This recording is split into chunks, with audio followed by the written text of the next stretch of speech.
Ahora sí. Bueno, gracias a Dios estamos aquí una semana más, un lunes más, y estamos con los lunes con Teología Sistemática 1, ¿verdad? Estamos en la introducción a Teología Sistemática 1. Ahorita que estábamos hablando, entonces, la semana pasada habíamos quedado, estábamos viendo el punto 4 de lo que es un teólogo, de lo que era un teólogo. Vimos el punto 4, para ver si aquí lo tengo a la mano, por lo menos nada más para recapitularlo aquí, de qué es un teólogo. El punto 4 era: el teólogo debe saber claramente lo peligroso que es depender de la opinión humana. Habíamos quedado ahí. Y vamos a ver, así, aquí. No, perdón, estoy equivocado. Sí.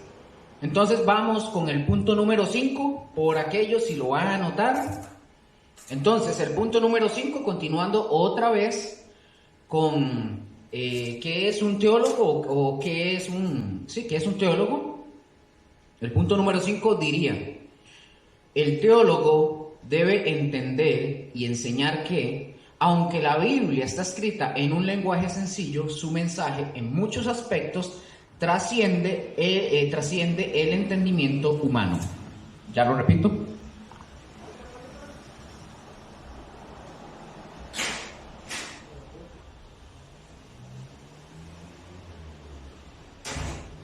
Entonces vamos a ver, repito nuevamente, el punto número 5 de qué es un teólogo.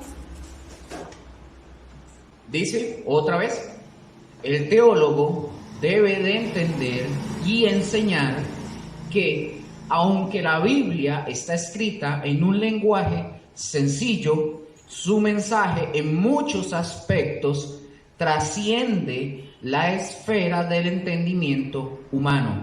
Repito otra vez, ¿sí? Una vez más. Ok, entonces el punto número 5 es: el teólogo debe de entender y enseñar que, aunque la Biblia está escrita en un lenguaje sencillo, su mensaje en muchos aspectos trasciende la esfera del entendimiento humano. Esto lo vamos a ver bien sencillo, chiquillos. Un chiquito, un niño puede entender muchas cosas de las que están escritas en la Biblia. Un chiquito puede.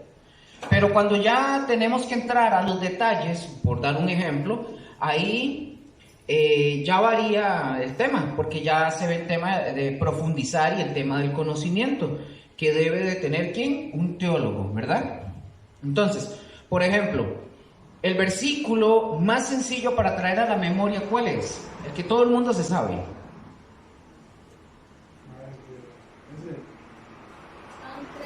Juan 3:16, es el versículo más sencillo, todo el mundo se lo sabe y hasta de memoria. ¿Qué dice Juan 3:16?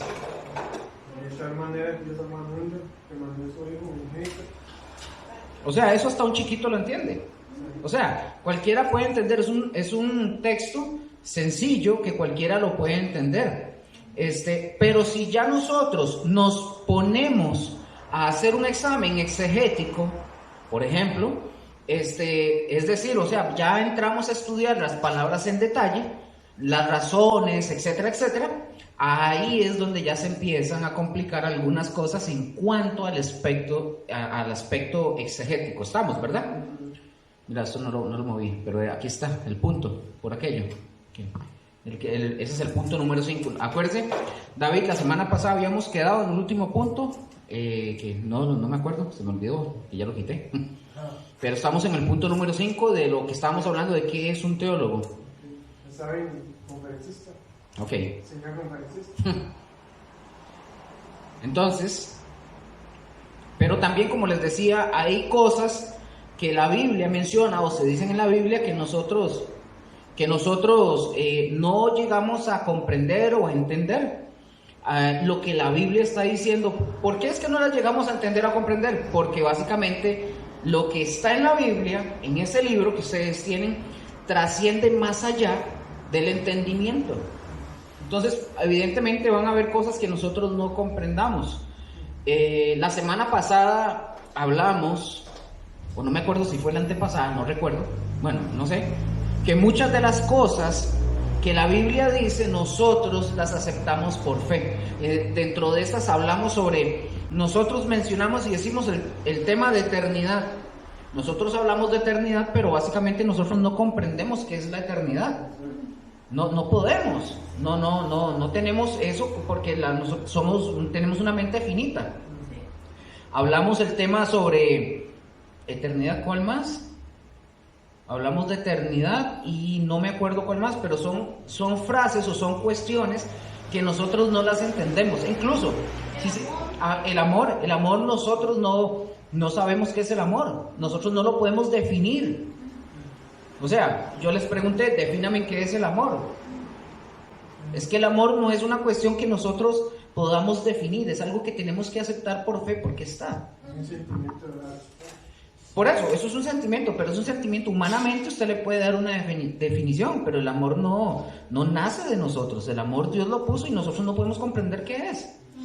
Entonces hay cosas, como les acabo de decir, que trascienden, que no podemos entenderlas, las aceptamos por fe. Me di a entender, me acuerdo que les había dicho algo, pero no me acuerdo ahorita, que yo les dije que nosotros aceptábamos por fe, ¿qué era? No me acuerdo, bueno, ahorita me acordaré en el camino. Entonces, como les dije, nosotros no las llegamos a entender porque trascienden, va más allá del entendimiento de nosotros y repito otra vez, las aceptamos por fe, no por el entendimiento simple y sencillamente, no se puede. Porque, por ejemplo, la misma existencia de Dios es algo que nosotros debemos de aceptar por fe. Explíqueme usted Dios. No podemos. No podemos porque nunca lo hemos visto, no sabemos cómo es, no sabemos. Pero sí aceptamos de que Dios existe. Por fe lo aceptamos. ¿Me doy a entender? Porque, como dije, no tenemos un detalle, no tenemos un parámetro, no podemos medir a Dios, no hay forma. Yo creo que cuando vemos quién fue Jesús, y más que con los escritos que...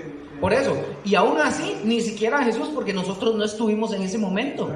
Solamente ocupaba lo que está escrito en la Biblia. Solo lo que está escrito, por fe. ¿Quién era Jesús? Correcto, lo que menciona la palabra de Jesús, desde de tapa a tapa, ¿verdad? Por ejemplo, también haciendo este tipo de preguntas, como dicen algunos insensatos, ¿cuándo nació Dios?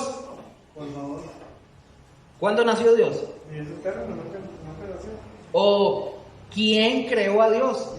Para sacar ahí yo me he hecho esa pregunta. Todos nos hemos hecho esas preguntas, pero llega un momento en el que entendemos que son preguntas que básicamente se hacen en el mundo, cuando estábamos en el mundo, y son preguntas absurdas. O sea, absurdas en un momento determinado, evidentemente, pero la verdad es que se hacen ese tipo de preguntas. Por ejemplo, ¿quién fue la mamá de Dios? ¿O el papá? O sea, díganme ustedes, ¿quién? Son cosas, como le digo, que son cosas que en la Biblia vienen, que son la palabra de Dios, en mucho trascienden nuestro entendimiento. Pero ¿qué hacemos? Las aceptamos.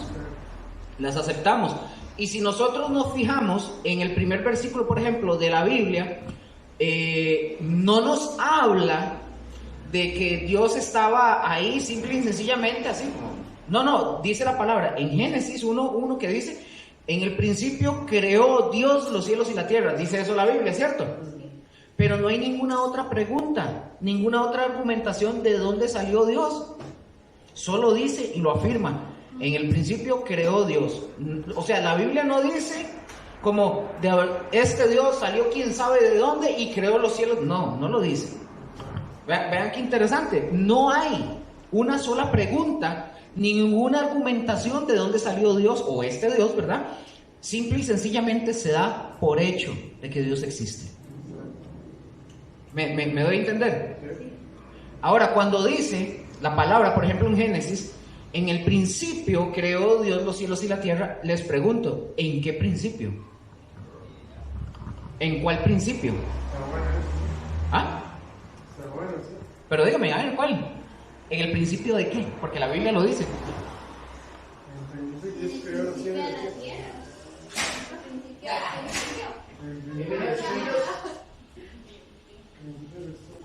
Ahora debe ser. En el principio del principio. ¿En el principio de qué? Debe ser. No llevamos mucho. Estamos empezando. Si quieres estar por acá, ¿no? Entonces, otra vez pregunto, ¿en cuál principio? Estefanía lo dijo, creo. En el principio de la creación, correcto. No el principio, escuchen, no el principio de Dios. Dios no tiene principio. O sea, repito otra vez, nosotros no podemos llegar a comprenderlo porque solo lo aceptamos por fe. ¿Estamos?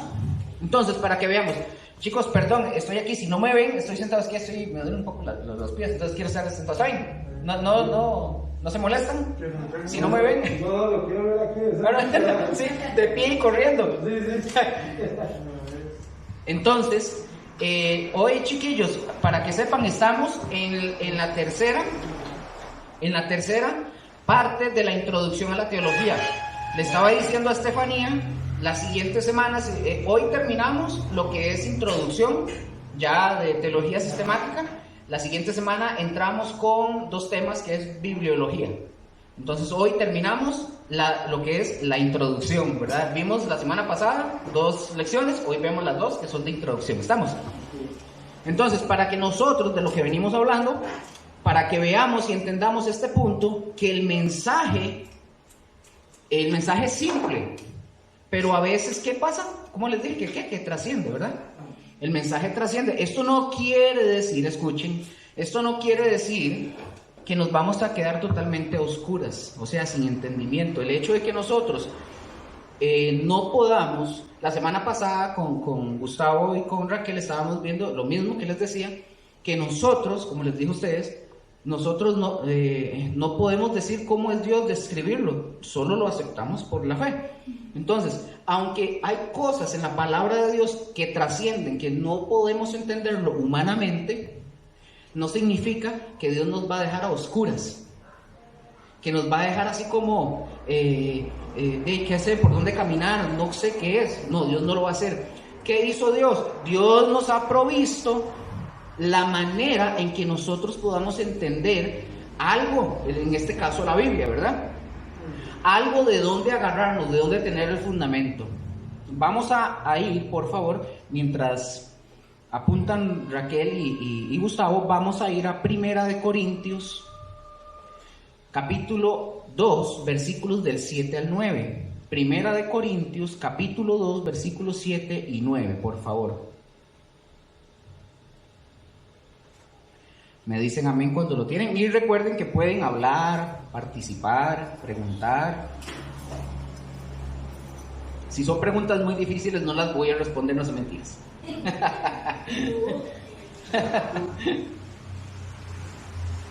Ustedes me dicen, porque igual aquí yo tengo el versículo, pero mientras lo apuntan tanto Gustavo como Raquel. Ustedes me dicen. ¿Listo? Eso es.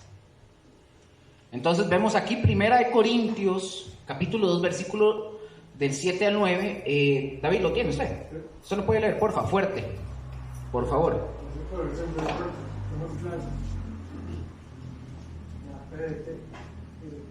Lo que enseñamos es la sabiduría secreta de Dios que ha estado oculta desde el comienzo del mundo. El propósito de Dios es usar esta sabiduría para nuestra gloria. Y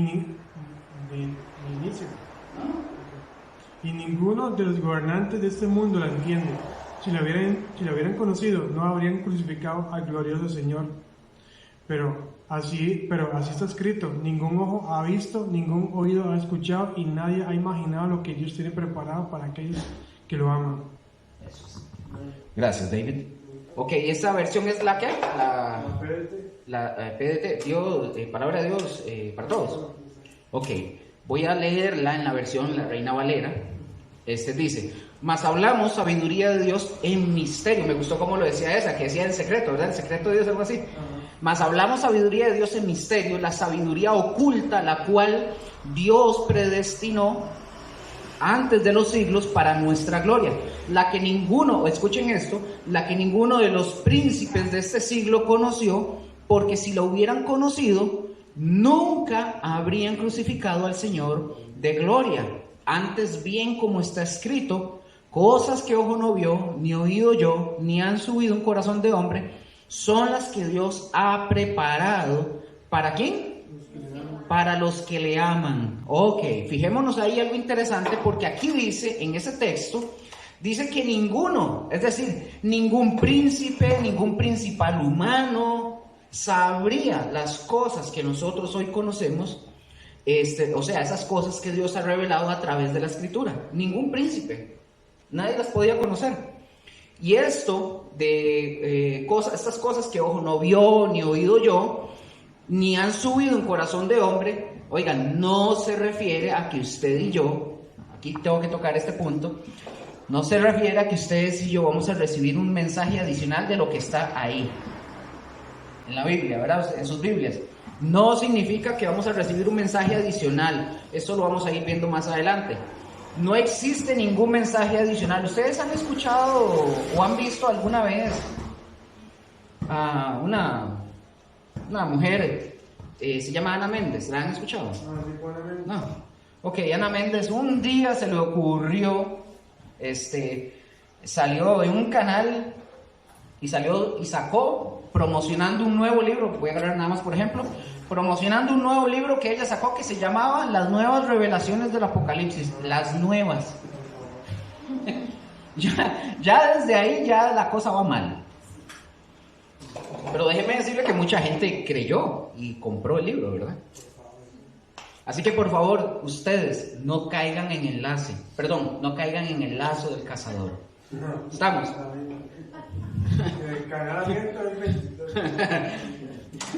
O sea, entonces, no es que Dios, repito, no es que Dios nos vaya a revelar algo más aparte de lo que ya está escrito. Esto, lo que nosotros tenemos en la Escritura, en la Biblia, o sea, esto, díganme ustedes, ¿quién se lo pudo haber imaginado? 48 autores diferentes de distintas épocas y todos concuerdan de una forma tan perfecta que uno dice, algunos escribieron 400 años antes, entonces el otro tenía que esperar, ese tenía que sobrevivir hasta decirle a ese que nacía dentro de 400 años para decirle que tenía que escribir. O sea, ¿quién se pudo haber imaginado eso? Pero es como esa historia de la de Homero, creo que es la Odisea de no sé quién. De Homero. Eso, entonces ahí habla muy bien de Homero, de lo que navegó y viajó, ¿verdad? Y toda la cuestión. Pero la Biblia no, la Biblia no oculta nada. O sea, lo malo que hicieron, lo muestra. Y ninguno de esos autores hubiera mostrado tan explícitamente lo malo como lo hace la Biblia. O sea, cosas que los apóstoles hacían nunca debieron hacer, ¿verdad? O los profetas, o demás gente. Pero la Biblia lo muestra. Y eso es una garantía de que la Biblia no es una falsedad. Correcto. Entonces, toda concuerda. Vea lo que dice aquí. Sí. Sabemos de Dios, ojo, sabemos de Dios porque Él, ¿qué? Se ha revelado. ¿A quiénes? A nosotros. Si Él no se hubiera revelado, nosotros no sabríamos absolutamente nada de Dios. Sería vano que estuviéramos aquí sentados. Para esa gracia mejor les hablamos de Forex y todo ese montón de cosas que salen. Sí, está Dios. Entonces, no sabríamos nada de Dios si Él verdaderamente no se hubiera revelado. Pensemos, por ejemplo, ustedes han escuchado los famosos nativos norteamericanos, ¿verdad? Ok, los nativos norteamericanos, ellos adoraban y creían en un Dios que se llamaba, ¿sabes por qué es difícil? Manitou. ¿Cómo decir Manito? Se llama Giche Manitou. Ese es el Dios en el que ellos creían. Ese espíritu traducido al español significa el gran espíritu, en minúscula obviamente, ¿verdad? Ellos, vean qué interesante, porque ellos, los nativos americanos, ellos sabían que existía algo, sabían que había alguien. Es interesante eso. Ellos sabían que alguien había hecho todas las cosas, había hecho el mundo. Ellos lo sabían. Nada más que, y ese Dios que controlaba todas las cosas. Pero no sabían quién era. Ellos le llamaban el Gran Espíritu, ¿verdad? Entonces, este Gran Espíritu es el que ellos adoraban, o el, ¿cómo les dije? Guiche Manitou, ¿verdad? Manitou. Es como decir manito. Nosotros, si Dios nos hubiera revelado a nosotros, nosotros andaríamos a ciegas, como con una venda, ¿verdad? No sabríamos hacia dónde ir. Y cada quien, lo mejor del caso es que cada persona ha inventado al Dios que cada quien le parece. Y que no es de acuerdo al que tenemos en la Biblia, ¿verdad? No sé si yo les mencioné algo de esto la semana pasada, pero, por ejemplo, ¿quién era el Dios de los musulmanes? ¿O quién es? ¿Qué? Alá, correcto, ¿eh? Para ellos es un Dios misericordioso. Ellos dicen, los musulmanes, que es un Dios misericordioso, pero que en ninguna manera es amoroso. Qué ganas, ¿verdad? Que sea nuestro Dios. Pero nosotros, ¿qué pasa en la Biblia? Nosotros encontramos a un Dios que se revela y vemos que la Biblia dice que Dios es ¿qué? ¿Qué es qué? Amor, que Dios es amor, que Dios es, Juan dice que Dios es amor. Entonces, Dios es un Dios, el Dios de la Biblia es un Dios amoroso, es un Dios sensible, es un Dios tierno con nosotros, porque es verdad. Eso no significa que no fajee, ¿verdad? Por aquello. Que es tierno con nosotros, y eso, ¿quién lo revela? La palabra, correcto. La palabra nos revela a ese Dios, pero dicen los musulmanes que Alá no, es misericordioso, pero no tiene amor. Se le vuela la cabeza en 2 toques, ¿eh? Sí, porque literal sí vuelan las cabezas. O sea, sí, no es así, ¿verdad? Lo duda. Y digo todo esto porque nosotros generalmente pensamos en Dios, y cuando nosotros pensamos en Dios según el concepto de nosotros, o el concepto que nosotros manejamos de perfección, nosotros creemos que Dios no siente, que Dios no nos quiere, que Dios no siente alegría, que Dios no siente ni alegría ni tristeza, que Dios no puede ser afectado, pero en realidad no, porque la palabra enseña que Dios es perfecto, y no solamente es perfecto, nos demuestra la palabra que Dios es amoroso, que Dios también se enoja, se entristece, iba a decir se cabrea. Y este Señor nuestro, o sea, Dios, el Creador, es perfecto, es sensible, es tierno, es compasivo. Él se mueve a misericordia. Él tiene misericordia por todos, ¿o me equivoco? Porque si estamos aquí es porque tuvo misericordia de nosotros. Si no, como dije, no habría dado la posibilidad de la salvación para nadie. Pero todavía aún tiene misericordia. Aún tiene misericordia y sigue teniéndola, no sé, pero... Porque si fuera yo, créanme que hace rato se hubiera hecho todo un colocho. Yo también. Por eso no somos Dios, ¿verdad? Porque dice la Escritura, que Dios quiere que todos, incluso ahí se demuestra, Él quiere que todos sean salvos. Lo dice la palabra. Entonces, ¿qué quiere decir todo esto? Que, ojo con esto, yo ya lo he mencionado en algunas ocasiones. Y hago la pregunta, no conteste Estefanía ni David, pero potencialmente la salvación es para todo el mundo. ¿Estamos de acuerdo, verdad? Porque Cristo murió por todos. Desde el primero hasta el último ser humano en nacer en esta tierra, Cristo murió por ellos, ¿cierto? La salvación es potencialmente para todos, pero efectivamente, ¿para cuántos? Para los que creen. Efectivamente, la salvación es solo para los que creen en Cristo Jesús, y justamente ahí está la extensión de su misericordia, de su amor por nosotros. Por eso Juan, en Juan 3:16, él dice, Juan 3:16 no dice, y la misericordia de Dios, no dice eso. Dice que de tal manera amó, no dice que tuvo misericordia, dice que amó. Entonces ahí lo vemos, y la palabra amó, ya creo que ustedes la saben, viene de la palabra ágape o agapao. Pueden ponerle ahí 25 por aquello. Sí, agapao, no agazapao, ¿verdad? Ágape o agapao. esta quiere decir amor. Ojo, qué interesante, porque esta palabra quiere decir que es el amor que nace de Dios. Nace de Dios, es decir, Él es el que decide tener ese amor por nosotros. Es interesante eso. Vamos a ver también, vamos a ver. Aquí vamos a ver, aquí mismo están en Corintios, ¿verdad? No se vayan de Corintios. Vamos a ir al verso 10, porfa, del verso 10 hasta el 12. Por favor, ahora que están ahí aprovechando. Y vamos a ver para que no nos estemos imaginando nosotros cosas que no tenemos que imaginarnos. Me dicen amén cuando lo tienen. Lo tienen. Ok, aquí está igual en la pantalla. Ok, se los leo yo. Dice: pero Dios nos las reveló a nosotros. ¿Por qué? Por el Espíritu. Porque el Espíritu todo lo escudriña aún lo profundo de Dios. ¿Por qué? ¿Quién de los hombres sabe las cosas del hombre sino el Espíritu del hombre que está en él, o sea, en el hombre? Así tampoco nadie conoció las cosas de Dios sino el Espíritu de Dios. Versículo 12. Y nosotros no hemos recibido el Espíritu del mundo, sino el Espíritu que proviene ¿de quién? De Dios, para que sepamos lo que Dios nos ha concedido. Dime, David. No, que dice Dios.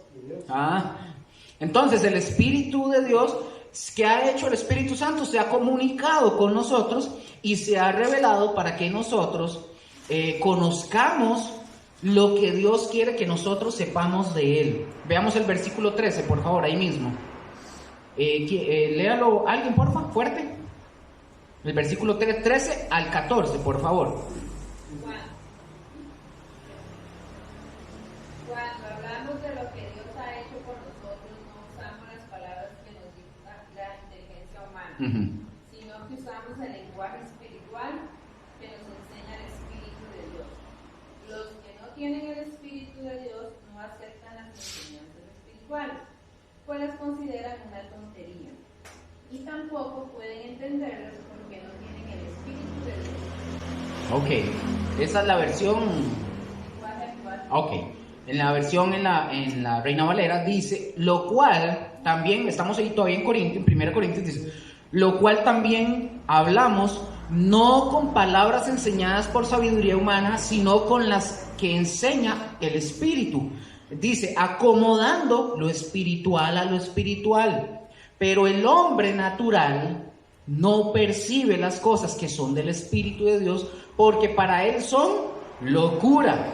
Y no las puede entender, porque se han de discernir espiritualmente. Aquí encontramos entonces la razón del por qué mucha gente, cuando ustedes se les ha acercado a hablar acerca de la salvación, se han burlado de nosotros, ¿o no?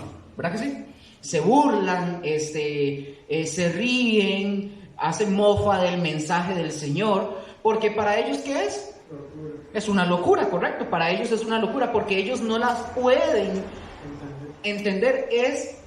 Vamos a ver, no puede ser posible, vamos a ver, para ellos no es posible que Dios salve solo por fe. No lo logran entender. Como Tomás, que no entendía. Como Tomás, que no entendía en su momento, ¿verdad? Para ellos no puede ser posible por el hecho de que solo usted o yo les prediquemos la palabra. Ellos no entienden de que con eso, con que usted les predique y ellos acepten y cambien, ellos no lo logran entender. Entonces, sabemos, como dice, que el hombre natural no las puede entender porque son locura. No las entienden. Es imposible. Y yo creo que aquí todos hemos pasado a ser ese tipo de hombres en algún momento de nuestras vidas, hasta que el Señor llegó y nos sacó y nos rescató. Si no, seguiríamos siendo como tontos. ¿Eh? Qué feo, ¿ah? Y como dije, ellos no creen en nada de eso, es imposible para ellos. Por eso dice la palabra, acomodando lo espiritual a lo espiritual.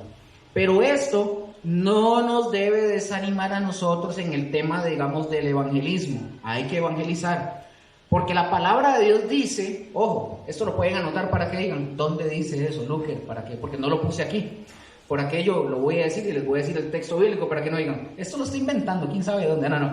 Dice, porque la palabra de Dios dice que la palabra es como un martillo. Jeremías 23:29, ahí lo pueden leer. dice que la palabra de Dios es como un martillo que golpea la roca, la piedra. Es decir, aunque se burlen de ustedes y de mí, ese martillito, por así decirlo, ese martillo queda ahí y va a empezar a golpear de poco en poco a las personas. Y va a llegar un momento en el que ese martilleo va a ser tal que sus actividades van a tener que detenerlas para poder pensar en Dios, como nos pasó a nosotros. Dime, Tavo. Jeremías 23, 29. Ahí lo pueden ojear. Porque no lo agregué aquí, porque no es parte del tema, pero era para ponerlo, nada más. Entonces, ya sabemos que cuando ese martillito queda ahí adentro, como nos pasó a nosotros, ¿empezó a qué? Como a golpear, y hasta que aceptamos. Entonces Dios empieza a tocar el corazón de ellos para que ellos puedan venir a Cristo. El que ellos se burlen y el que ellos no conozcan no quiere decir, o que no quieran conocer en algún momento determinado, incluso nos quieran tapar la boca, no quiere decir que debamos dejar de presentar el Evangelio. ¿Estamos? Debemos de presentarlo para que el Espíritu haga el trabajo que le corresponde, porque el de nosotros, ¿cuál es? Hablar, abrir la boca. Nosotros hacemos el trabajo. Y nosotros no podemos convertir a nadie. Porque ni discutir. Porque hay gente, he conocido gente que cree o pretende que van a convertir a alguien. No, nosotros solo hablamos. Porque eso lo hace ¿quién? ¿El de convertir? El Espíritu Santo. El trabajo de nosotros es hablar, pero el convencimiento lo da el Espíritu Santo. Vamos otra vez allá a 1 Corintios, no se vayan. Vamos al versículo 14 hasta el 16. ¿Me lo puede leer alguien, por favor? Una voz fuerte. Pero el hombre natural no percibe las cosas que son del Espíritu de Dios, porque para él son locura, y no las puede entender porque se han de discernir espiritualmente. En cambio, el espiritual juzga todas las cosas, pero él no es juzgado de nadie. Porque, ¿quién conoció la mente del Señor? ¿Quién le instruirá? Mas nosotros tenemos la mente de Cristo. Ok, aquí viene otro punto interesante. Vamos a decir, voy a decirles algo, así va de paso, para que no nos equivoquemos y no caigamos en este error también. Cuando la palabra dice que nosotros tenemos la mente de Cristo, no quiere decir que si usted es cristiano o es cristiana, usted tiene la mente de Cristo. Ahora me van a decir, suave, ¿qué está diciendo Luker? Ay, ya vamos a empezar con problemas. ¿Qué es la vara? Luker, ¿qué es? No. La mente de Cristo, ¿dónde está la mente de Cristo? Pregunto. ¿Dónde? En la palabra está la mente de Cristo. No es algo literal que nosotros tenemos la mente de Cristo, y les voy a contar ahorita algo.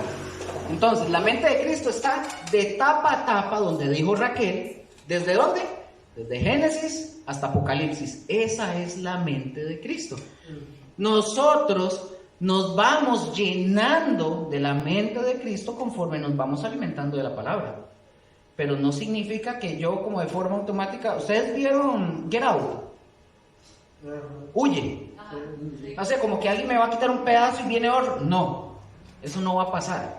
Entonces, ¿verdad? No va a ser como Get Out, que nos van a quitar un pedacito de cerebro y otra persona le pone y va a hacer otra. No. Eso no va a pasar. Por aquello, ¿verdad? Entonces, como dije, nosotros nos vamos llenando de la mente de Cristo a medida que estamos asimilando la palabra y que la estamos cambiando, que estamos cambiando nuestra manera de pensar por la manera de ¿quién? Por la manera de Cristo, correcto. A eso se refiere el texto. Cuando nosotros, esto fue porque estaba hablando con Rose, que le estaba comentando esto, y entonces se le hizo como un circuito, entonces tuve que explicárselo. Porque, ojo, esto entre las personas que usted se pueda encontrar por la manera de pensar de Dios, perdón, me brinqué algo aquí. ¿Dónde vi? Me perdí. Sí, bueno, ok, les decía que nosotros estamos cambiando nuestra manera de pensar conforme nos metemos en la palabra. Estamos ahí bien, ¿verdad? Ojo con este ejemplo. Un cristiano se acercó un día, un pastor se le acercó a un cristiano y le dice, este pastor le encanta toparse con cristianos, le encanta. Él es una persona muy amigable, muy sociable. Entonces un día se topó con una persona que le dijo que era cristiano. El pastor le dice, ¿usted es cristiano? Y le dice, sí. Entonces el pastor le pregunta, y cuénteme, ¿a qué horas es su devocional? No. Hablando, ¿verdad? Normal. Y le dice a este señor, ¿de qué me habla? Sí, que a qué hora usted tiene su devocional, cuánto tiempo con el Señor, lee la Biblia ahora, etcétera. No, le dice, no, yo no ocupo hacer eso. No. Y es un caso real, es en serio. Sí, no es paja lo que les estoy hablando, es en serio. Dice que llegó ese señor y que le dice, no, que él no hace eso, que él no lo necesita. Porque le dice el Señor, no lo ocupo, yo ya tengo la mente de Cristo. Y lo que yo pienso, Cristo lo piensa. Telepáticamente. No sé cómo, pero según él, eso lo interpretan de esa forma. Literal. Sí, lo interpretan de esa forma y están equivocados. Entonces no se trata de eso. Entonces, para que nosotros entendamos, la mente de Cristo está ¿en dónde? En la palabra. Y nosotros nos vamos saturando de ella, o sea, de esa mente, de ese pensamiento de Cristo, a medida que nosotros estamos estudiándola. A veces, por ejemplo, esto es como, tome usted un vaso de Coca-Cola, vacíelo, bote la Coca-Cola, pero tiene que llenarlo de algo. Y tiene que llenarlo hasta el tope, cámbielo por agua. ¿Qué es más sano, la coca o el agua? Obviamente. Entonces, si hablamos en ese sentido, cambiemos esas formas de pensar, botemos la Coca-Cola, pero tenemos que llenarlo con algo. Yo no sé si, yo acostumbro a decir a veces cuando se me enfrenta a algo, ¿verdad? O algo de la vida cotidiana, a mi problema o algo, yo digo que yo quiero tener la mente de Cristo para saber cómo Jesús reaccionaría ante esa situación, llevándome a los ejemplos de la palabra. Ajá. Está bien. Sí, de hecho, sí. de hecho la pregunta es interesante y es buena la pregunta, porque el que nosotros no tomemos en el sentido literal, ¿verdad? Como el ejemplo del Señor, no significa, por ejemplo, usted dice, mira, yo tengo un problema o estoy pasando situaciones difíciles en mi casa. ¿Cómo deberíamos de actuar o de reaccionar nosotros a la hora de ir a tratar de solucionar el problema? Ir a la palabra para saber qué nos dice Dios, o sea, qué nos dice la mente de Cristo, qué es lo que nos dice a nosotros cómo debemos de reaccionar o cómo debemos de actuar ante esa circunstancia o circunstancias. ¿Más o menos? ¿Sí? ¿Claro? ¿Duda? Pero básicamente sí está bien, o sea, no es que esté mal. Lo que es incorrecto es tomando el ejemplo de este hombre, que él toma y dice, no tiene devocional, no ora, no lee la palabra, y él cree que automáticamente al decir que él tiene la mente de Cristo, Cristo piensa, no, está en otro mundo, totalmente. Hasta la frase que dice también está mal, porque primero Dios más bien lo que sabe, lo primero que uno va a pensar y decir. Correcto. No al revés. Sí. Sí, él está condicionando a Cristo a lo que él piensa. Sí, está totalmente equivocado. Si anda con una mente podrida, entonces va a tener eso como una excusa. Ajá, va a tener excusa para pecar libremente creyendo que Cristo le avala su pecado. Es interesante, sí, pero no. Nosotros nos vamos llenando de la mente de Cristo conforme conocemos la palabra.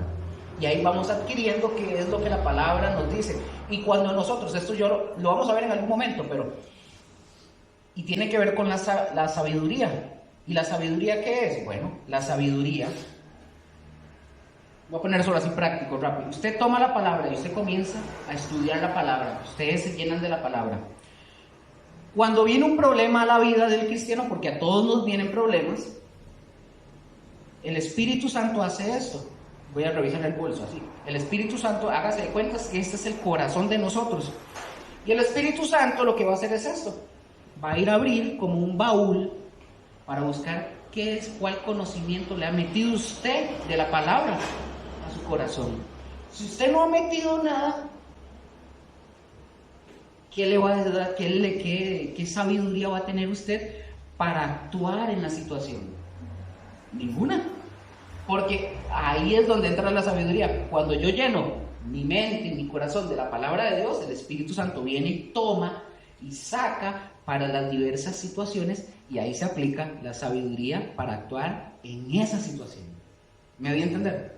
Ahí sí. Por eso tenemos que llenarnos de la mente de Cristo. Y si no lo estamos llenos, llenémonos. Empecemos a comer, ¿verdad? Vamos a ver, ¿por dónde me quedé? Vamos a ver, que me perdí otra vez. Ok.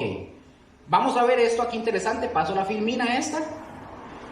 Seguimos en el mismo tema. No nos hemos desviado. Estamos en el tema de teología, ¿verdad? Todavía. Entonces, hay niveles, ¿qué dice? Hay niveles de entendimiento. Esto es muy importante. Hay niveles de entendimiento. No todos los cristianos, esto es una realidad. No todos los cristianos entendemos lo mismo. Hay cristianos que son más profundos, que entienden más la palabra, pero que hayan cristianos que entiendan más no significa que sean mejores. ¿Me doy a entender? No es que sean más cargas, no es que tengan corona, simple y sencillamente son niveles de entendimiento. Usted se sienta a hablar con una persona que sabe de física cuántica y un montón de esas cosas. A mí me ponen a hablar de eso, yo bailo como un trompo. Me tiene que explicar de a poquitos para poder entender. Y tal vez entienda muy poco, tal vez, pero no sé. Entonces, como les dije, hay niveles de entendimiento. Hay niveles de entendimiento. ¿Dónde me quedé? Ajá. Entonces, esto, como les decía, es normal y lo vamos a ver en la Escritura porque precisamente, ojo con esto, no fue idea de los hombres que existieran pastores y maestros. No fue idea de los hombres que existieran apóstoles, profetas, evangelistas, otra vez pastores o maestros. En este caso yo me voy a referir ahorita a modelos de estos dones, por ejemplo, que Cristo regaló a la iglesia, porque Cristo los dejó.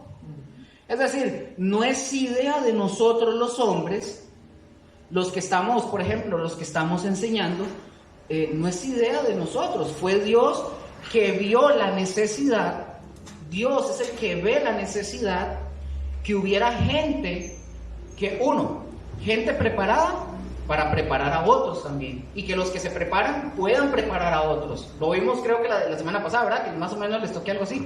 La idea es que la gente que enseñe,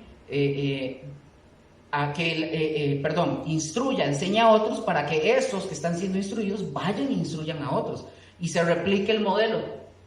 ¿Y qué? Predicar el evangelio. Esa es la idea. ¿Me di a entender hasta aquí?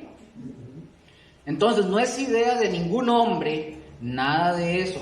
Nada de eso es idea de hombres, ni de pastores, ni de apóstoles, de nada de eso. No es idea de nosotros, es decir, lo que nosotros estamos enseñando fue Dios, como dije, repito, vio la necesidad de que hubiera gente preparada para guiar a su pueblo. Y ustedes ahorita, están estudiando, y yo creo que aunque, vamos a ver, ustedes están empezando en el caso de Raquel y de Gustavo, ustedes están empezando el bimestre, les tengo que decir algo, igual que David y Estefanía, ustedes ya tienen una grada más alta que el común de los cristianos. Porque ya lo vimos. Yo pongo este ejemplo y es una realidad. ¿Cuántas sillas hay aquí? Ustedes ven, están vacías. Los que más desesperados deberían de estar aquí por conocer y aprender de estos deberían ser los cristianos. Yo les digo, deberían estar botando ese portón desesperados. ¿Y cuántos sabemos aquí? Es más, yo lo cuento con una mano y me sobra. literal. Aquellos cristianos, aquí yo voy a decir esto, aquellos cristianos, aquí está en la pantalla para que lo vean. Aquellos cristianos que se conforman solamente con asistir a la iglesia los domingos, ¿Dónde estoy? Porque hasta eso, ojo, hasta eso traemos de la Iglesia Católica. Los domingos íbamos ¿a qué? A misa. Muchos cristianos son así y hoy lo hacen por tradición, por religión. ¿Para qué? Para acallar su conciencia. Y esto lo hacen los cristianos. Les basta solamente un domingo, para ellos es suficiente. Y en el mejor de los casos, ¿verdad? Porque a veces ni vienen. A no ser que sea por trabajo, ¿verdad? Por aquello. Es que si ustedes no ven a David, que hoy trabaja los domingos, ¿verdad? Por aquello. Para que dice, oye, es que... Madre vale, justificado, madre vale.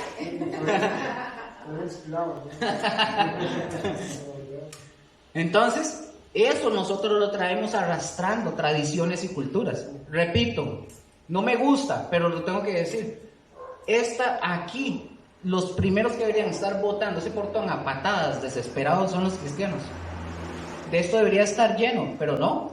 Que no está mal, que el trabajo, que el estudio, que la esposa, que la suegra, que el perro, que el gato, que los hijos. Cualquier excusa es buena para no aprender del Señor. Y recuerdan que es teología, el estudio de Dios. Y no solo eso, sino todo lo demás. Siempre hay una justificación. Siempre. E inválida, porque siempre sacamos tiempo para otras cosas y no se saca un tiempo para lo más importante que debería ser en primer lugar, ¿verdad? Correcto. Y también, quería decir algo. Dígalo. Muchas veces sí, eso que dice ahí de por tradición, por religión, por acallar su conciencia. Pero también es porque muchos no lo hacen por fe. Correcto. Que uno tiene. A eso pasa ir a la tradición y a la religión. Correcto. Porque mi mamá me llevó, porque mi papá me llevó, Ajá. pero no por la fe de que ahí es donde vemos el creer. Porque si Correcto. creemos de verdad, buscaríamos más, ¿verdad? Correcto, exactamente. Justo así como lo dijo, de hecho le puso más sabor. Entonces, ustedes y yo ya no podemos hacer esto. Ya nosotros debemos ir conociendo que esto no se debe de hacer por tradición, sino que se hace por una convicción en cada uno de nosotros. Por eso nosotros, ojo con esto, nosotros no tenemos ningún mandamiento que diga, ojo con esto lo que voy a decir, nosotros no tenemos ningún mandamiento que diga que faltar a la iglesia sea pecado mortal. Pero suave, porque me van a decir, y el versículo que dice, ya vamos a ese. Yo les pregunto, ¿por qué vienen a la iglesia? Yo lo acabo de decir. ¿Por qué venimos a la iglesia? Sí, porque venimos. Y acabo de decirlo. Yo dije, ahorita. Bueno, primero por la fe, que es la convicción. Ajá. ¿La qué? La convicción. Ahí está. La fe, pero Ajá. también porque el Señor, venimos a adorarlo, porque el Señor quiere que la iglesia esté unida para Ajá. adorarlo a Él. Correcto. Y de paso de regalo, nos alimentamos nosotros. Correcto. Y que el Señor dice que también tenemos que estar en economía con los hermanos, ¿verdad? Correcto. Entonces, para Excelente. como la familia. Le puso más sabor, ve, porque yo solo iba a decir una parte. Vamos, vean aquí Hebreos, lo pueden buscar, pero está en la pantalla, hablando justamente de eso. Gustavo, ¿se lo puede leer, porfa? No dejando de ¿No qué? No dejando de No dejando, ajá. como algunos tienen por costumbre, sino exhortándonos, y tanto más cuando veis que aquel día se acerca. Yo ya he hablado de este tema, ya lo he tocado en algún momento, pero noten, hay gente que interpreta este texto, no dejando de congregarse, lo interpreta como, puedo hacer lo que a mí me da la gana, puedo faltar cuando yo quiera, pero yo vengo y me congrego un día. Ojo con esto, no dejando de congregarnos es una orden. Dios no lo está dejando como opción. Si ustedes quieren venir un domingo y el otro, don't worry. No es opcional. Es una orden. El no dejar de congregarse. Ahora, no quiero caer en el legalismo y que interpreten que esto es legalista. No significa que ustedes no tengan tiempo para salir, para ir con sus familias, para un cumpleaños, para la playa, lo que sea. Lo que la palabra está diciendo es que esto, véalo aquí, Como quienes, algunos tienen ¿qué? Por Por costumbre. Hay gente que tiene la costumbre de no congregarse. Dejan. No voy y ya. Es decir, Raquel, Gustavo, este domingo, ustedes vienen y dicen, pastores, a Josué y Mónica, que sepan, este domingo no vamos a estar porque tenemos una reunión familiar o van para la playa. El Señor los bendiga, disfruten. Es diferente a dejar de congregarse. ¿Me doy a entender? No es la costumbre de que hay gente que dejó de congregarse y aparece un domingo cada 2 meses. Suave. Hay gente que ni siquiera planifica las salidas. Yo se los digo y se los digo, obviamente no puedo decir, pero yo conozco ejemplos de gente que tiene que, por ejemplo, servir un domingo y el sábado en la noche están avisando que mañana van a salir cuando les tocaba el domingo servir. Ahora, están en su derecho. ¿Se acuerdan? Nadie les va a poner una pistola en la cabeza, pero eso habla de la persona, de su forma de programar las cosas, habla de que es una persona impuntual, irresponsable. O sea, yo les voy a poner este ejemplo. Mi esposa y yo, cuando nosotros todos los años salimos y nos vamos a Limón, ¿qué hacemos nosotros? Ya nosotros sabemos cuándo es. Entonces nosotros les avisamos a los pastores. Ustedes me dicen, ¿con cuánto tiempo le avisan Rose y Luke a los pastores? Salimos en diciembre y nosotros le estamos avisando desde noviembre. Octubre, noviembre. Josué y Mónica, para tal fecha no me pongan el calendario de servicio porque no voy a estar este domingo. O esta semana yo no voy a estar. Entonces, ¿qué hacen ellos? Ellos programan y ahí se acomodan y buscan quién les puede suplir el espacio de servicio o lo que ellos ocupen en la iglesia, porque no vamos a estar. Pero nosotros no llegamos como decirle el sábado, José Mónica, mañana no venimos porque... Y mañana me tocaba a mí proyectar, por darle un ejemplo. Eso habla. Como algunos, repito, no es legalista que ustedes digan, qué madre, o sea, tengo que venir todos los domingos y ya le tengo que decir a mis hijos, a mi familia que no puedo estar con ellos un domingo. No. Pueden hacerlo. Si ustedes dicen, el domingo yo no vengo, el primer día que ustedes vinieron, el domingo, nosotros no estábamos. No había ni Estefanía ni María, porque ya se había programado. Pero, ¿qué pensarían ustedes? ¿Qué pensarían ustedes de ver gente que un día vino un domingo, ustedes siguen viniendo y de repente pasan 3, 4, 5 domingos y ustedes ya no lo ven y luego aparece otro domingo? No les voy a decir, solo fíjense. Ustedes lo van a notar. Por eso dije ahorita el caso de David. David trabaja los domingos, ¿verdad? Para que sí, correcto, no se sienta aludido. Tiene una excusa, pero es validada. Sí, correcto. No puede. No hay de otra. Porque igual el Señor nos manda a ser responsables de nuestras cosas. Totalmente. No es que va a dejar de trabajar porque de ahí es que tengo que venir. No. La responsabilidad de él, sí o sí, es tener un compromiso. Es decir, si él no viene el domingo, aquí ya me estoy metiendo en otra cosa, pero si David no viene el domingo por trabajo, si él tiene libre jueves, lo mínimo que debería, y no es que estoy diciendo que deba porque yo le esté dando una orden, debería es venir. O debería de por lo menos conectarse o de participar cuando tenga la oportunidad. Bueno, aquí está, ustedes lo están viendo, él aquí viene, está llevando eso, pero esto es una escuela. Las otras cosas que ya tienen que ver con él como discípulo, él tiene que ver qué hace. Ya ahí yo no entro. Yo ahí ya no entro, eso es él. Lo estoy tomando como ejemplo, pero cada quien tiene libertad. Ustedes vienen y dicen, el domingo no venimos, ustedes hablan con los pastores, don't worry. De hecho, les voy a poner un caso que yo elogio bastante. Alejandra tiene poco de estar en la iglesia. Se bautizó, ya ustedes saben, y ella cuando no va a venir o algo, ella le escribe a los pastores y les dice, pastores, no puedo por tal cosa. Y para mí es impresionante porque es una mujer que tiene poco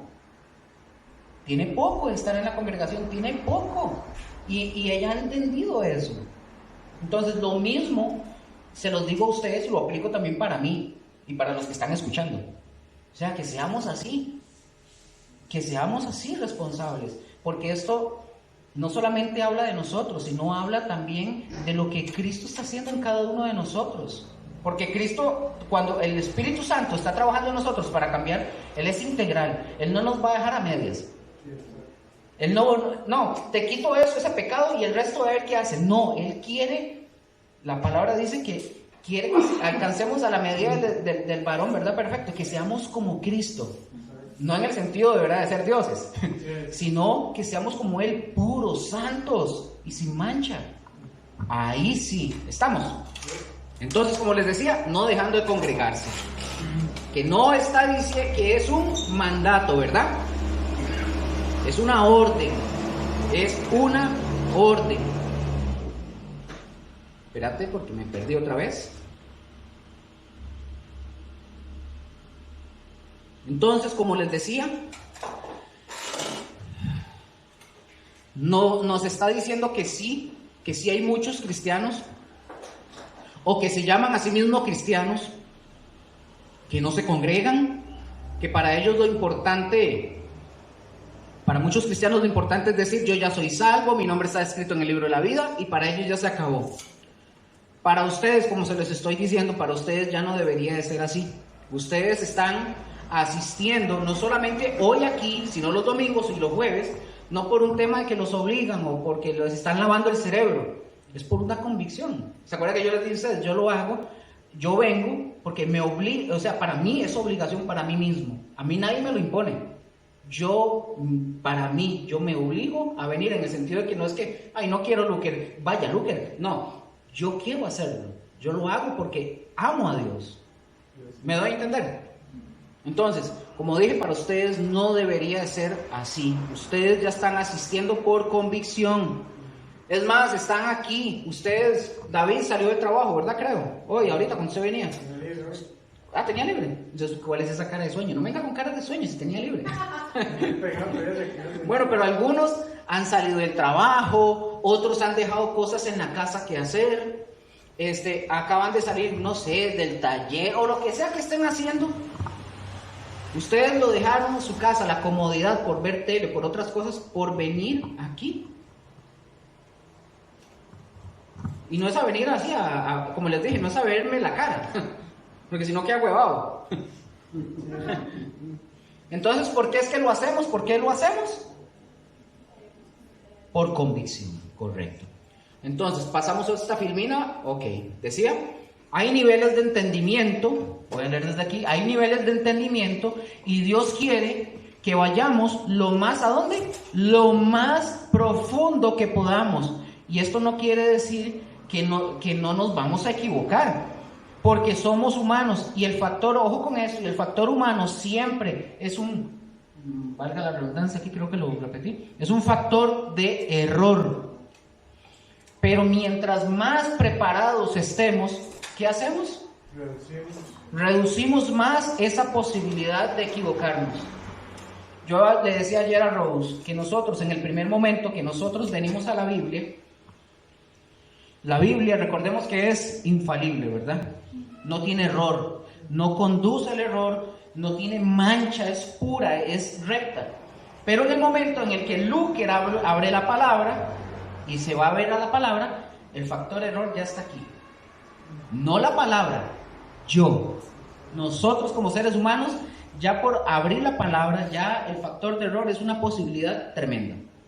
Entonces, entre más nos vayamos nosotros preparando, estudiando, conociendo, vamos a reducirlo, el factor del error. No es que no nos vamos a equivocar, yo me he equivocado. Josué se ha equivocado. Hemos metido las patas. Pero entre más aprendamos y nos preparemos, vamos a reducir ese factor de error. Y esa es la idea. ¿Me di a entender ahí? ¿Alguna pregunta, no? ¿Todo bien? ¿En orden? Y no solamente para nosotros mismos, yo creo que para que no nos fallen, ¿verdad? Eso es importante. Otras personas, ¿verdad? Tienen ese error en la palabra y lo usan a conveniencia del error humano. Correcto. Y lo quieren a uno engañar, entonces pues hay que tener esa sabiduría y entendimiento. Correcto. Veamos Hebreos y voy a tratar de avanzar un poquito más rápido. Vamos a Hebreos 5, 11 al 12. Se los voy a ir leyendo para avanzar. ¿Estamos? Dice, Hebreos 5, 11 al 12 dice, acerca de esto tenemos mucho que decir y difícil de explicar, por cuanto os habéis hecho, ¿qué? Tardos para oír, porque debiendo ser ya maestros después de tanto tiempo, tenéis necesidad de que se os vuelva a enseñar cuáles son los rudimentos de las palabras de Dios. Y habéis llegado a ser tales que tenéis necesidad de leche y no de alimento sólido. Oh, qué interesante, fíjense en esto. Lo que nos está diciendo aquí el escritor de los Hebreos es que el crecimiento normal de un creyente debe ser progresivo, porque dice, debiendo ustedes de ser ya maestros. Es decir, eran cristianos que ya tenían mucho tiempo y que todavía se comportaban como niños, espiritualmente hablando. Y yo creo que también como niños naturales. Entonces, que tiene que haber un crecimiento normal en el creyente y que debe ser, ¿qué? Progresivo. Pero aquí el escritor lo que está haciendo es reprendiendo, porque resulta que muchos ya tienen muchos años. Y oiga, yo me he topado con cristianos, de verdad, me he topado con cristianos que tienen 15, 20 años, hasta más años, y que tristemente no conocen la palabra de Dios. No la conocen. Y se avientan, según ellos, ¿verdad?, versículos de la Biblia. Pero esos versículos están impregnados, yo no sé si ustedes los han visto, están impregnados casi siempre de algún refrán popular tico, o de otra cosa, o algún eslogan, o lo que dijo Mahoma, o lo que dijo aquel fulano. De hecho, aquí no lo tengo, pero una de las cosas que hoy sucede mucho, si ustedes entran a las redes, bueno, Raquel dijo que no es tanto de redes, pero los que hemos estado metidos mucho en todo eso, nos vamos a topar con posteos de las personas con la foto de un predicador, de alguien que dijo tal cosa, y lo ponen más elevado que lo que dice la palabra de Dios. Inclusive los mismos teólogos ponen más importante, primero el grande, qué sé yo, Charles Spurgeon, primero, y abajo el versículo de la Biblia chiquitito, ¿verdad? Sí. Ahora, yo no estoy condenando lo que hayan dicho o el que diga, pero lo que yo digo es que hay gente que se sustenta y vive por lo que dijo fulano de tal. Fulano de tal dijo una frase muy bonita y amén. Y uno dice, ajá, sí. Y usted les pregunta, de la Biblia no saben nada. Ah, pero sí conocen a los pastores. Ustedes saben, ustedes los escuchan hablar, se saben cuál es el pastor de Oasis, el nombre. No me pregunten porque yo no conozco ninguno, ni me interesa, les soy sincero, no tengo interés. Pero ¿quién es fulano de tal? ¿Saben quiénes son hasta los líderes? Ah, ese es el que está ahí liderando. El pastor de la iglesia de aquí también. Y el pastor de otra. Y uno, a mí no me interesa conocer quiénes son. No de forma despectiva, sino de que pueden ser probablemente hombres de Dios, pero mi enfoque no es conocerlos a ellos. Yo tengo que conocer lo que dice la palabra. Ya si tengo la oportunidad de tener una charla o sentarme o conocerlos y ser amigos es diferente. Pero mi primera necesidad es conocer qué dice Cristo, la mente de Cristo. ¿Qué dice la palabra? Si eso no es mi prioridad y yo conozco, aquí es un mensaje para todos nosotros, si nosotros tenemos más en nuestro corazón esos refranes, analicémonos. ¿Estamos? Vamos avanzando. Entonces, como les decía, que muchos de esos están impregnados de algún refrantico, algo que dijo Mahoma, algo que escucharon en la televisión, en la radio, en Facebook, en fin, lo que dan es pena ajena. ¿Y qué es? Y esto es porque se han hecho, como decía el versículo, se han hecho tardos para oír. Oigan esto es interesante, aquí está en la filmina. En Estados Unidos ellos tienen estadísticas para todo. Ojo con esto. En Estados Unidos, unas estadísticas que sacaron, el promedio de ánimo en el cristiano, el promedio de ánimo espiritual en un creyente, ¿de cuántos años es? De 2 años el ánimo. Después de esos 2 años, dicen las estadísticas, decaían y entonces entran en una línea suspensoria, pero abajo del nivel con el que habían empezado. ¿No han visto cristianos así que empiezan con mucha potencia, de repente ustedes los ve como que un día sí, otro día no. Es una estadística y es real. Vemos cómo inician y también hemos visto cómo terminan. Entonces, no seamos de estos que inician, para nada. Después dice que después de esos 2 años, dice que la estadística dice que decaen y entran en una línea suspensoria, pero debajo de su nivel con el que habían empezado. Cuando yo leí esto, yo mismo dije, yo no quiero ser de estos. Yo quiero permanecer. Ojalá en esa llama, le dice Pablo a Timoteo, aviva el fuego. Que hay que avivarlo. Nadie lo va a hacer por mí. ¿Vamos bien por ahí?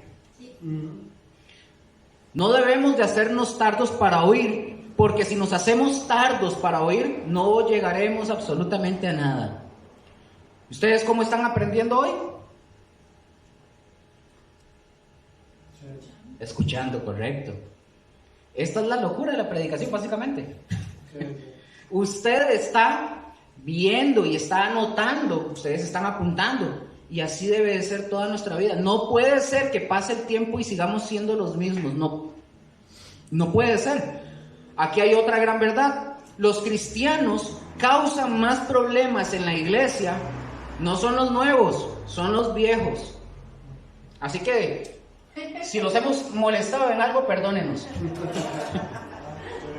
¿Por qué? ¿Por qué los viejos? Porque los viejos se han refugiado en una tradición y no en el conocimiento bíblico, así como lo están oyendo. Les voy a contar esto. Yo ya lo he mencionado varias veces en un congreso que se dio en México, un congreso de iglesias bautistas. El presidente convoca a las iglesias bautistas. Ese día ellos llegan, y era para exhortarlos, obviamente. Y el presidente, yo ya conté esta historia, la tengo anotada para decírselas tal cual como es, pero yo se las he mencionado en algún momento. Este presidente los convoca porque estaban teniendo problemas serios las iglesias. Ojo, entonces el presidente se levanta. Antes de eso, ¿por qué peleaban? Por ejemplo, resulta que los viejos, si usted iba a esa convención, cualquiera de ustedes son nuevos, somos los nuevos, vamos a la convención.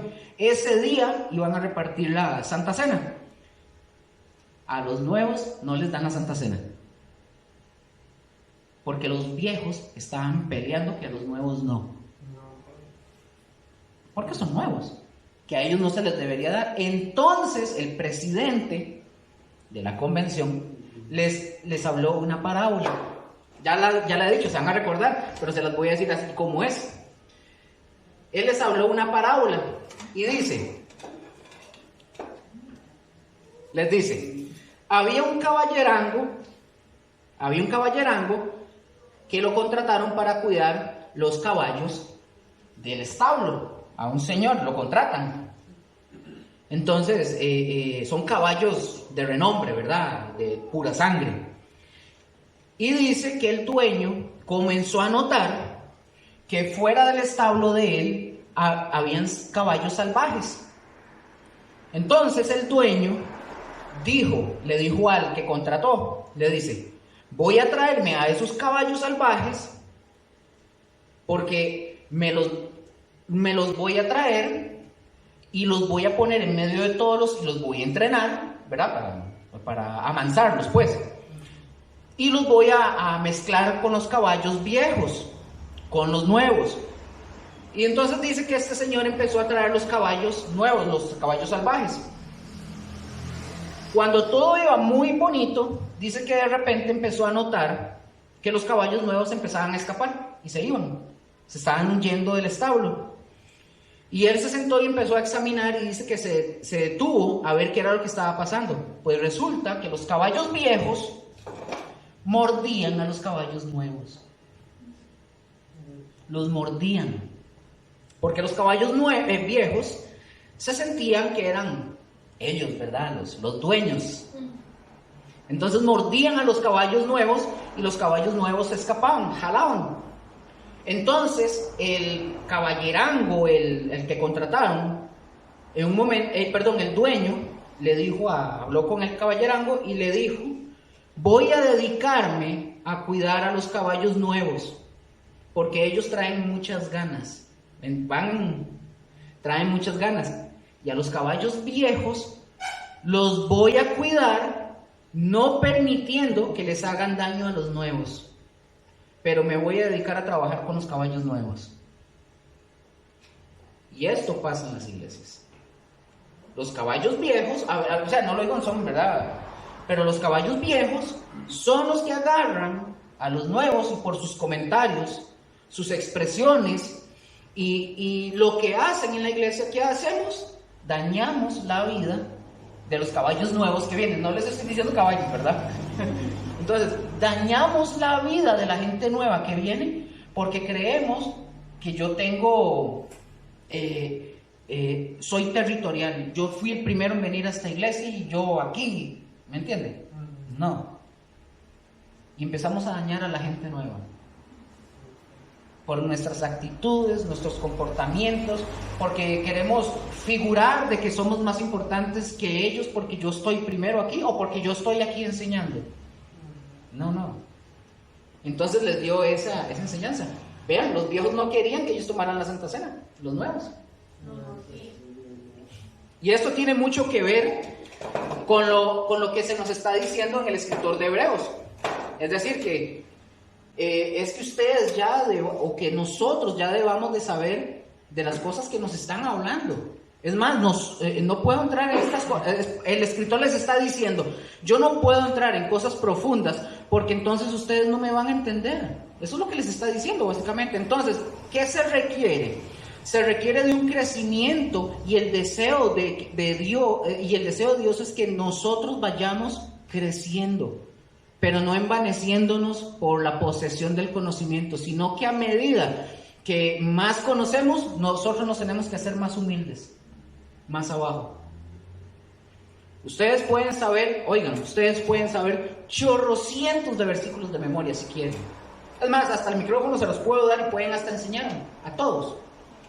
Pero si ustedes no lo aplican para sus vidas, de nada sirve, porque nos hacemos tardos para oír. Por eso continúa diciendo el escritor de Hebreos en el versículo 13 al 14, dice, y todo aquel que participa de la leche es ¿qué? Inexperto en la palabra de justicia, porque es niño. Pero el alimento sólido es para los que han alcanzado madurez, para los que por el uso tienen los sentidos ejercitados en el discernimiento del bien y del mal. Yo les pregunto, a todos nos gustan los bebés, ¿verdad? Creo. ¿Verdad que sí? A todos. Hay algunos que no les gustan los chiquillos, uno que otro, normalmente, pero normalmente a todos nos gustan los chiquillos. El chiquito o el bebé puede estar espantoso, horrible, pero al final nos gustan los niños. Y muy bonitos. Pensemos, bueno, David y Estefanía no, porque no son papás, pero pensemos nosotros en nuestros hijos cuando eran bebés, ¿verdad? No quería morderlos y comérselos. Y después uno dice, ¿por qué no me lo comí? Pero bueno, pero pensemos en ellos. ¿Ustedes les gustaría, les pregunto a Raquel y a Gustavo, ¿a ustedes les gustaría que sus chiquitos o sus hijos se hubieran quedado pequeñitos? Yo sí. Bueno, sí, pero no es normal, no sería normal. Ya nos preocuparíamos, ¿verdad? O sea, no les gusta, o sea, tienen que crecer. Sí o sí tienen que crecer. ¿Usted se imagina que de repente ustedes los ven y uno crezca cabezón con un pie grande y... No, ellos tienen que crecer. Porque es lo normal, es lo que así dicta la naturaleza, ¿verdad? Nosotros queremos que se desarrollen nuestros hijos, que se desarrollen de una vida normal, y eso es lo que quiere Dios también con nosotros.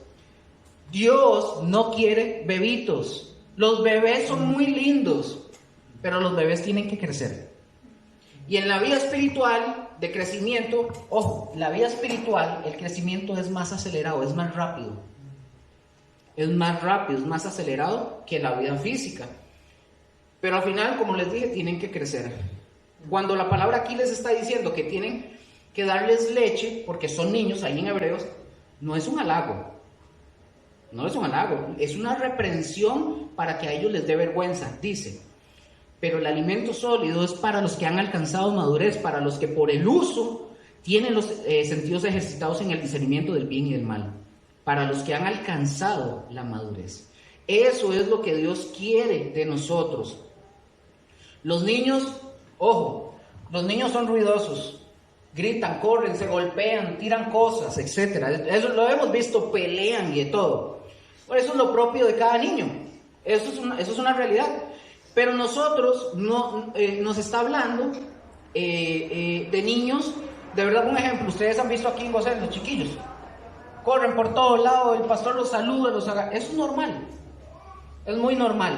Y ojo, aquí en Gosén, les voy a contar eso rápido. Por ejemplo, nosotros dejamos, o los pastores también dejan que los chiquillos corran y hagan eso, porque si ustedes van a otras iglesias, a los chiquillos que no hagan ni bulla ni nada. A veces sí distraen, pero es bueno que los chiquillos corran, hagan y todo. ¿Por qué? Para que ellos se sientan a gusto en la iglesia. ¿Qué va a pasar el día de mañana cuando sean adultos? Van a querer venir a la iglesia, porque es un lugar de agrado. Por ejemplo, así rápido, mi hija cuando nosotros la castigamos, nosotros le decimos, si usted no hace caso, no va el domingo. Y llora, porque ella quiere venir. Nosotros incentivamos a que ella, a nosotros de pequeñitos nos decían, si usted se porta mal, lo llevo a la iglesia. ¿Nunca les dijeron eso? A mí sí. Si usted se porta mal, la llevo a la iglesia. Entonces nos crean la idea de que la iglesia es algo malo. Es al revés. Más bien los chiquillos deben de estar incentivados. Jan acá me dice, el domingo vamos a la iglesia, el domingo a la escuelita, el domingo. Si usted se porta mal, no va a ninguna parte. Entonces, si usted no hace caso, hoy no la traje. Hoy le dije, usted hoy no va a venir porque el lunes pasado usted me hizo un desastre aquí. Sí, eso lo vio, vieron ellos. Ay. Pero bueno, entonces como les dije, ¿qué va a pasar con esos niños cuando sean grandes? Van a querer venir a la iglesia porque se sienten a gusto. Pero eso es a los niños físicos. A los inmaduros, no. Si están peleando y están sin ser maduros y se están comportando como niños, se están empujando, se están portando con inmadurez como niños, y dice la palabra, debiendo ser ya maestros. Y por ejemplo, si hay un problema en la iglesia, nosotros somos, hay un problema, alguien con otro, ¿qué deberíamos de hacer nosotros? El maduro, ¿qué debería hacer si hay un problema entre cristianos? El maduro, ¿qué debe de hacer? ¿Cómo? Hablar. Ceder. Rápido, hay una historia también, una iglesia bautista en México. 2 personas estaban peleando, 2 hermanos, una hermana con un hermano. Ellos tienen himnarios, tenían unos himnarios que son como el tamaño de una Biblia, color verde, y se topa con ve el pastor, sale a la oficina y se topa a las 2 personas discutiendo, forcejeando, porque resulta que los himnarios, ella le decía, es mío, y él, no, este es el mío, estaban peleando por eso. Entonces el pastor se acercó y les dice, ¿qué pasa? Y le dice ella, este himnario es mío. No, ese es el mío, yo lo reconozco, decía él. Entonces le dice, deme para verlo. Lo abre y no tiene el nombre de ninguno. Entonces le dice, ¿por qué no le pusieron el nombre? La hermanita que está peleando con el hermano era la más vieja, ¿verdad? Entonces él se le acerca y le dice a ella, hermanita, mejor déselo, porque no se lo cede, déselo. Y ella le dice, no, a mí me costó. Ella debió haber cedido, porque este muchacho con el que estaba peleando tenía como 1 año de estar, era nuevito. ¿Qué era lo que ella debía de hacer? Ceder, dárselo. Esa es la posición que debería de tomar una persona madura, un cristiano maduro. Pero no, se puso a pelear. Entonces, ¿qué dice la Escritura? No debíais más bien sufrir el agravio. Es más, total, que se lo quede mejor. Era mejor mantener el vínculo de la paz que pelear por un himnario. Y ojo, la madurez exige ceder muchas veces. Si te ofendieron, pues dice la palabra, sufre el agravio. ¿Ustedes vieron a Cristo en algún momento en la Biblia que fue golpeado, escupido, etcétera, etcétera? ¿Ustedes se imaginan que se lo ha puesto en ese rollo? Ay, nos manda toda la legión de ángeles y nos matan a todos. Porque Jesús mismo sabía qué es eso. Él mismo lo sabía. Lo podían a Jesús acusar de lo que querían y de lo que les hubiera gustado, pero Jesús sabía. Jesús no tenía que exhibirse como un inmaduro, ni ustedes tampoco deben de hacerlo. Quizás, si alguno de ustedes, ¿verdad? No lo sé, tiene algún pensamiento, es así, o puede estar pensando qué bruto este chaval o la chavala, ¿por qué le dio el himnario? No. O sea, la madurez exige cosas como estas, sacrificio, es darse, es entender que es más importante la unidad que el bendito himnario, ¿verdad? O que incluso que una Biblia. Es más importante la unidad. Ahora, también puede pasar, ¿qué pasa si no lo saludo? Porque a veces hay gente que se enoja porque no lo saludan. O critican porque vea cómo viene peinado David. No puede ser, ¿verdad? O vea esos zapatos. No. Dios quiere que haya madurez. Y estos maduros conocen más de la Escritura porque estamos viendo que hay niveles de ¿qué? De entendimiento, ¿verdad? Mateo, está aquí en la pantalla. Mateo, se los voy leyendo. Mateo 19, versículo 10 y 12 dice: le dijeron sus discípulos, si así es la condición del hombre con su mujer, no conviene casarse. Entonces Jesús les dijo, no todos son capaces de ¿qué? De recibir esto, sino a aquellos a quienes es dado. Pues hay eunucos que nacieron así del vientre de su madre, y hay eunucos que son hechos eunucos por los hombres, y hay eunucos que asimismo se hicieron eunucos por causa del reino de los cielos. El que sea capaz de recibir esto, que lo reciba. Aquí tienen algo que ver con el matrimonio, ¿verdad? Está hablando algo del matrimonio, pero nosotros podemos traerlo a la vida práctica en muchas cosas. Aquí en realidad nos está hablando de hacerse, por ejemplo, eunucos. Hay una historia de uno de los teólogos de los primeros siglos del cristianismo. Se dice que fue un gran pensador, tremendo, y que él estudiaba estos versículos. Cuando les estudiaba, dicen que él se hizo eunuco. No se los voy a detallar, pero se hizo eunuco. Se hizo. Y dice que cuando llegaron a preguntarle a él, los discípulos y los hermanos, todos los demás, le llegaron a preguntar que por qué él lo había hecho. ¿Saben por qué lo hizo? Porque él dice que lo leyó en el texto bíblico y lo hizo y lo tomó literal y se los cortó. Oigan, a veces a los inteligentes se les nubla feo, ¿verdad?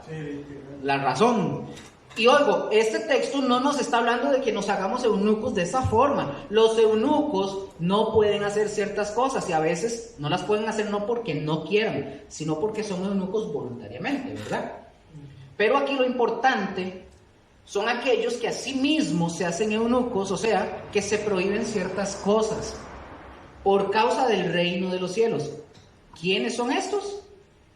Los eunucos, aquellos, o sea, los que tienen la capacidad de recibir esto, decía el texto, ¿se acuerdan ahorita Mateo?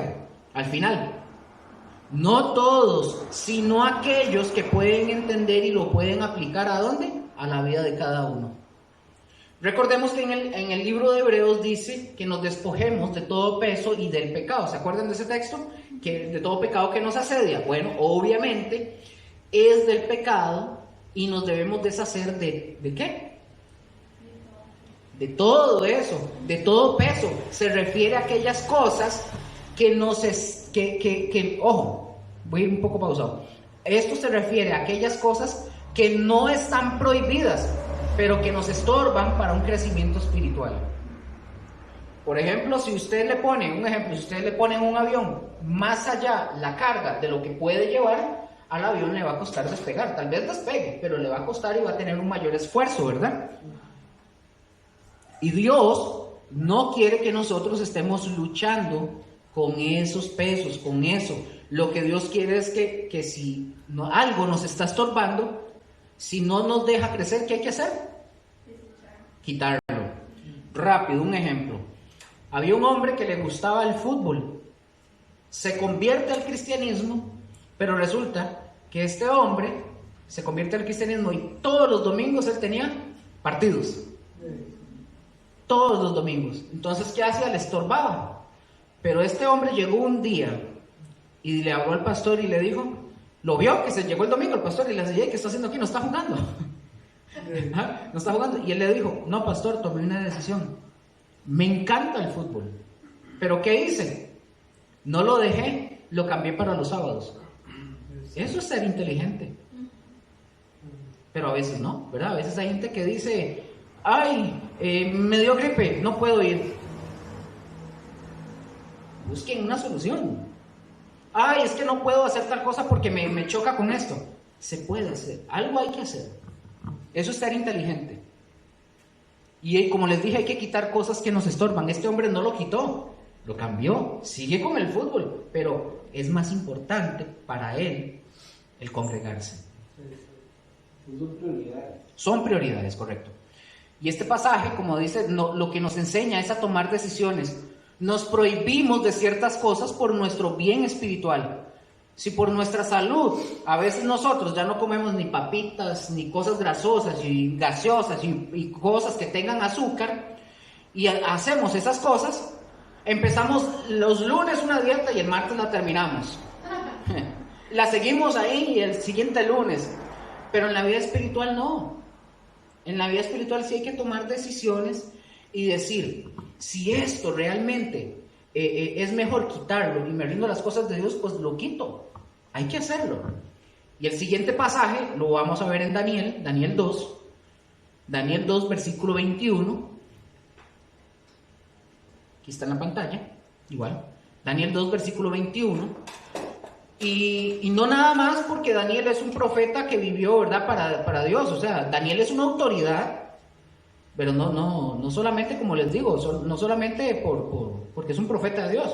Vean lo que dice Daniel, ahí está. Él muda, ¿quién? Dios. Dios muda los tiempos y las edades, quita reyes y pone reyes. ¿Y qué da? Da la sabiduría a los sabios y la ciencia a los entendidos. Ya vamos a terminar esta. Dios es el que da la sabiduría. Ustedes de verdad realmente, por ejemplo, en lugar de ver televisión o ponerse a meditar, ustedes quieren de verdad dejar de ver tele, por ejemplo, yo sí quiero. Entonces, ¿cómo me ha costado? Dejar de ver tele y meditar más en las palabras de Dios. Bueno, si nosotros vamos a ser esos hombres sabios, la Biblia dice, ¿cómo es que? ¿En dónde está la mente de Cristo? En la palabra de Dios. Entonces, y esa mente, esa palabra de Dios nos va a ayudar para que nosotros sepamos cómo debemos de aplicar esas cosas en nuestra vida. Ahí mismo en Daniel, en el capítulo 12, porfa, para que veamos qué dice con respecto a los entendidos, ¿verdad? A los que buscan, a esos a quienes Dios da la ciencia y el entendimiento. Dice Daniel 12:3.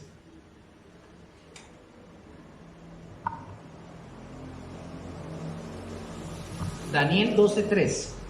¿Lo tienen? Bueno, está en la pantalla, igual. Dice, los entendidos, ¿qué les pasará? Resplandecerán como el resplandor del firmamento, y los que enseñan la justicia a la multitud, como las estrellas a perpetua eternidad. Vean qué lindo lo que Dios dice de ustedes y de nosotros. Si nosotros somos hombres y mujeres entendidas, que vamos a resplandecer como el sol.